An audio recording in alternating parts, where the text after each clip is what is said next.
Hello and good morning to Kaohsiung, which is a city in southern Taiwan.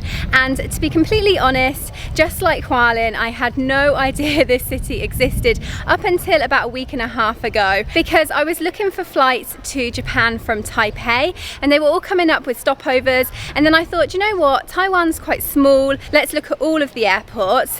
And then I saw a flight to Osaka from Kaohsiung direct, and after a quick bit of research I found out that Kaohsiung is said to be like a really underrated city, not the most visited city here in Taiwan. So I thought, perfect, I've got a flight and I've got a really cool city to check out, so that's what I'm doing. So I read that Kaohsiung used to be a really industrialized city, and it's recently become a lot more modernized and moving into the service sector rather than in the industrial sector.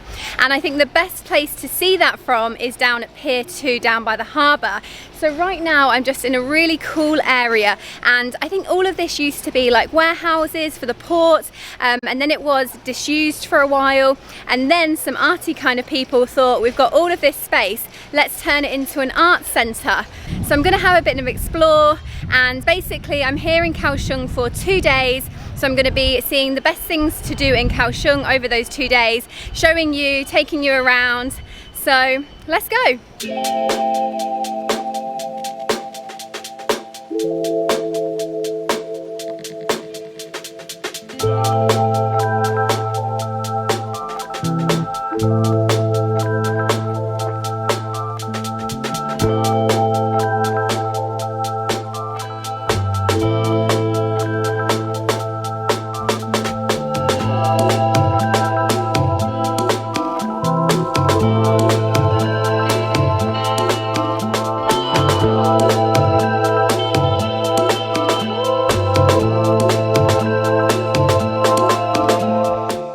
So the art centre was really cool. I'm really glad I went there, and it was really good for families as well. So if you are a family coming to Kaohsiung, I would definitely recommend going there.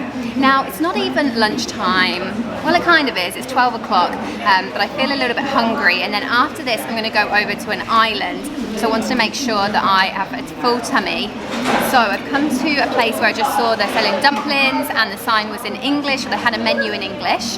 So I've got some veggie dumplings, I've got some plum sauce and some ginger.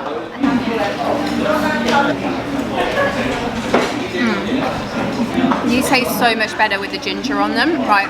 It just adds a whole new taste level. I think I'm always going to have ginger on my dumplings now, it's so good.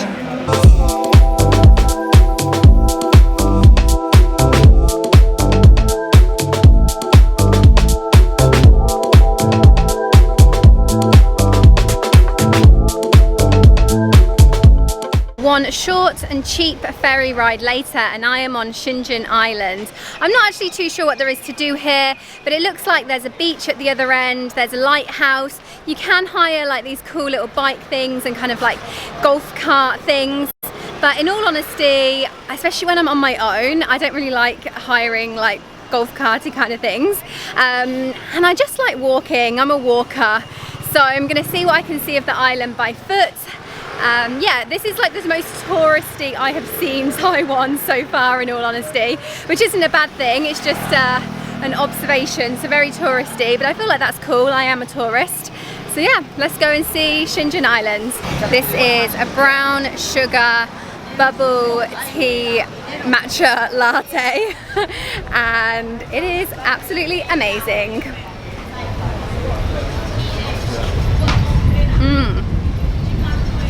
So good.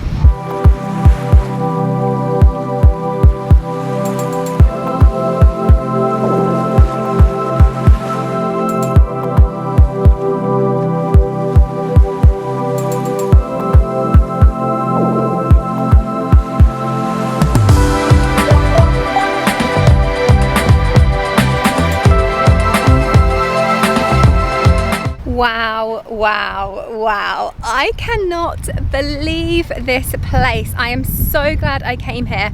I did not expect it to look like this at all. I had no idea like what to expect. I knew it was just a popular place for tourists to go in Kaohsiung. And I feel like I've literally been transported to a holiday town. Like, it feels like the city of Kaohsiung was like days ago, not like literally just the other side of the water. I can't believe it. Like, there's palm trees. I mean, look, the beach isn't that nice. It's really kind of like black sand, but it's amazing. I'm in total shock, to be honest, but I'm just so glad I came here.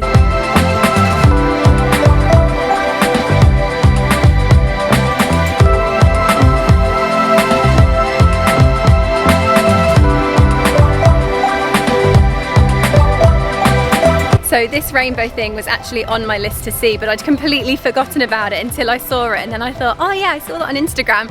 I really want to see it. So if you are coming here and you want to see it, it's near Cinjin Shell Museum. That's a bit of a mouthful. The Seashell Museum. It's near there.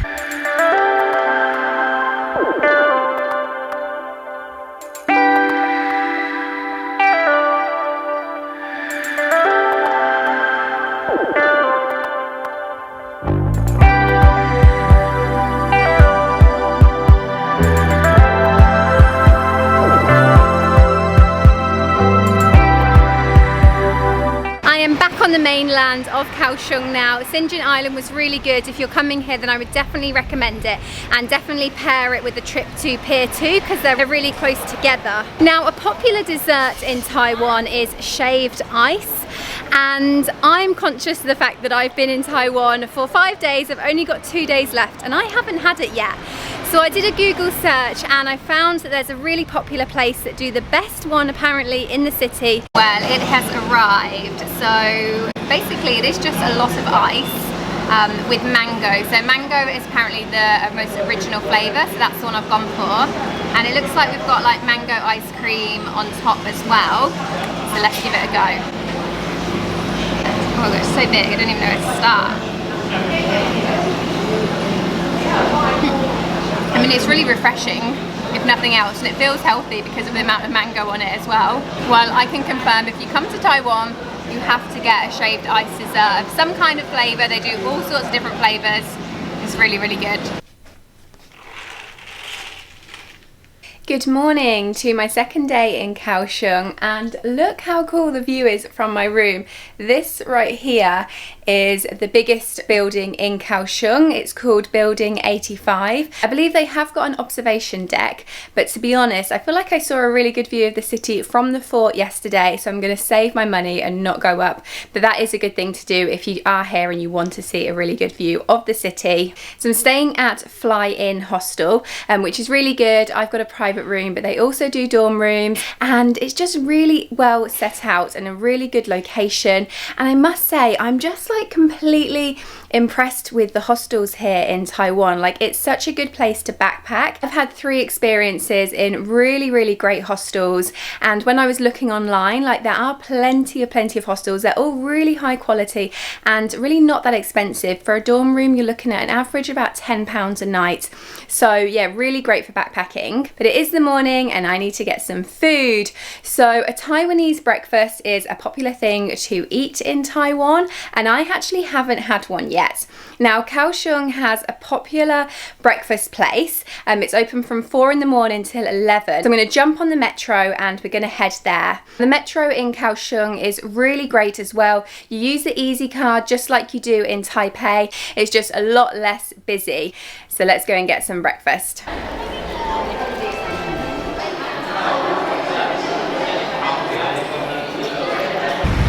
Right, here we go. It's this one here. It is 9:30 and I am starving.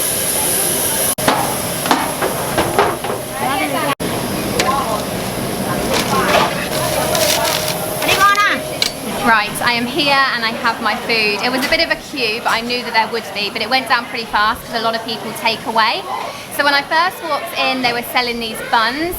Unfortunately, I don't know if they've got meat in them. I might try and see when I go out because they did look really good. But what I got, I didn't have a clue what I was gonna get. I was just asking whatever she was serving.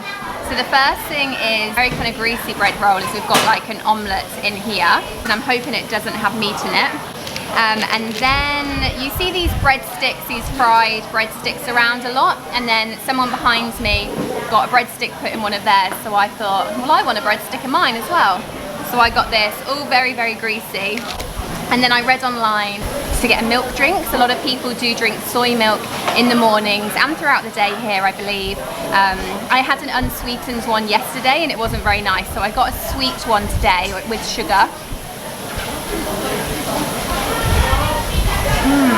It's weird, I really like soy milk, but this has got a little bit of a strange taste to it, but definitely better than the unsweetened one.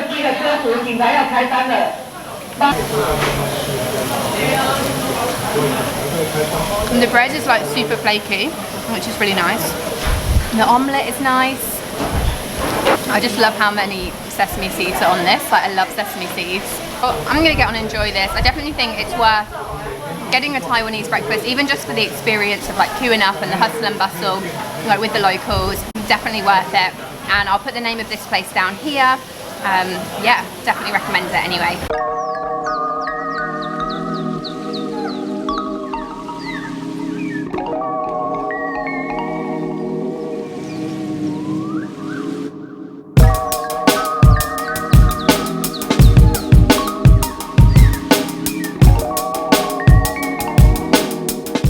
Is a few hours later now, and I have got the metro north of the city to Lotus Pond, and I'm going to see the Dragon Tiger Pagoda, which I feel like if you've seen a picture of Kaohsiung or something here to do, this is the image that you've seen, and it looks really impressive. So I'm looking forward to it. I've got to walk all the way around the lake because I don't know if I got off at the right stop or not, but anyway, I feel like it'll be nice in the afternoon sun. Nice to be in a bit of nature anyway. So I've just come across this Buddhist temple first, this Chinese Buddhist temple by the looks of it. It's absolutely huge. This is so funny, they've even got like games here. Look at these. We love their games here in Taiwan. This one's only $10, so I'm gonna have a go. I have no idea what happens. Oh, it's not a game, it's just a thing.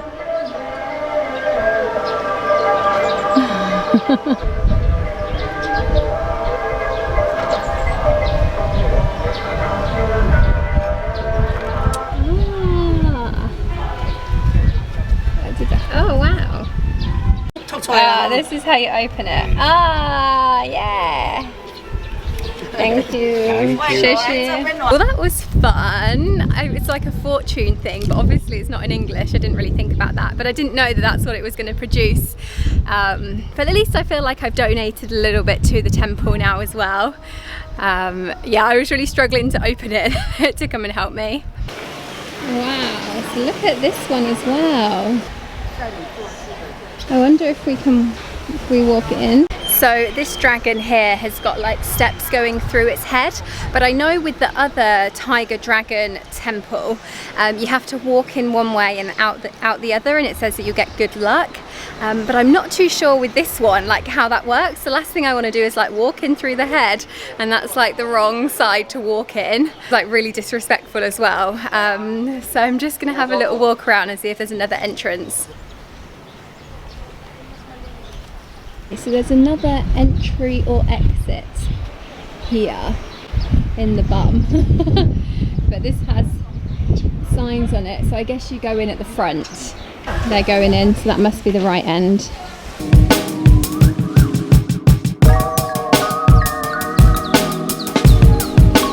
So we've got the Dragon Tiger Temple behind me, and I'm not gonna lie, I'm gonna be real with you. I have seen a lot of photos of this online when looking for things to do in Kaohsiung. I've seen YouTube videos with drone shots, and it's tiny in real life. Like in the drone shots that I've seen, I was expecting these ginormous structures and it to be like a really remote place, but there's like a main road there, as you can see.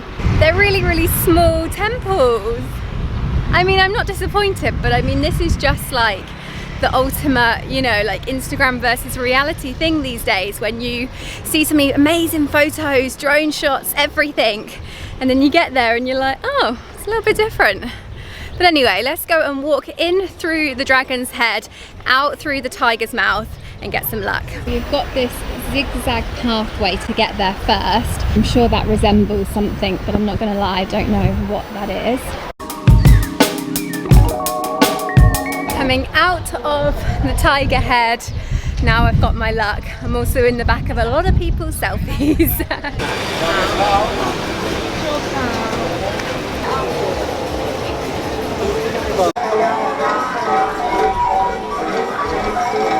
Okay, I am here. This is my last night market in Taiwan and it's Ruifeng night market. Now Kaohsiung has two night markets. Liouhe night market, which is much closer to the centre and it's just essentially one big road, and then this night market, which already seems just like a different layout, like an actual set market rather than being in a street. Now it is worth noting that this night market is closed on a Monday and a Wednesday, and yeah, it's quite far out of the city, so you really want to pair it with a trip to Lotus Pond, otherwise you are kind of going out of the way. So, last market, last Taiwanese food, let's go and eat. Plum powder? Okay, taste test of the first thing, and this is something new for me. This looks like, it's kind of like a pancake. It's a bit like the pancake I think I had at my first Taiwanese night market in Taipei, but maybe a little bit more oily, if that could happen. That's really, really good. The plum powder makes it so sweet, and then it just combines with the oil really, really well. That's super, super good. So next up I have the corn on the cob, and I got this in Flyinn and I'm so glad I did because it is so good here. It's called fruit corn and it doesn't taste like fruit. It's not sweet, but it definitely tastes different to normal corn on the cob. But yeah, I would definitely recommend this whether you're vegetarian or not. It's really good, and it kind of feels like good because it's kind of like vegetables, even though it's got some kind of sauce all over it as well.